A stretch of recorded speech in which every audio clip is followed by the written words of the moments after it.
ভগবত গীতাই বলেছে, যে তোমাকে সঙ্গ দিয়েছে তাকে তুমি সঙ্গ দাও, যে তোমাকে ত্যাগ করেছে তাকে তুমি ত্যাগ করো। আজকে জয় বাবা লোকনাথের পুজো। আমি আজকে একটু ফল আনিনি, বাজারে কিছু ঠাকুরকে আর কী দেবো, ঠাকুরই তো আমাদের সব দিচ্ছে। তাই শিবের তো এক অংশ লোকনাথ, ওই জন্যে আমার লোকনাথ নেই, শিব ঠাকুরই আছে।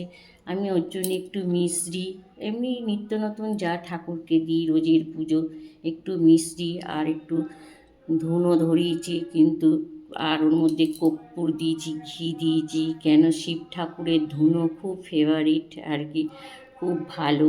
মোমবাতি জ্বালিয়েছি, ধূপ 3টে ধূপকাঠি জ্বালিয়েছি, একটা ব্রহ্মা বিষ্ণু মহেশ্বর, আর এখানে আমি প্রদীপ জ্বালিয়েছি, হ্যাঁ, যে একটু যেন প্রদীপ জ্বালিয়েছি।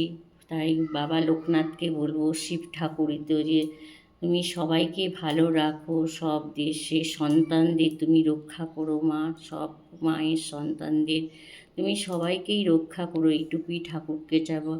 আর ঠাকুরই তো আমাদের দিচ্ছে, ঠাকুরকে দিয়ে দেবো। আর আজকের দিনে একটু যে বলে না, জীব সেবায় শিব সেবা, কাউকে একটু গরিব দুঃখীকে কিছু দিলে তার হয়তো মনস্কামনা পূর্ণ হবে। আমার কাজের মেয়েটা খুব গরিব, সে আসবে আজকে, আমি তাকে একটু কিছু দিয়ে দেবো, হ্যাঁ, এটাই সবাইকে বলার ছিল। হ্যাঁ, আর কিছু বলার নেই।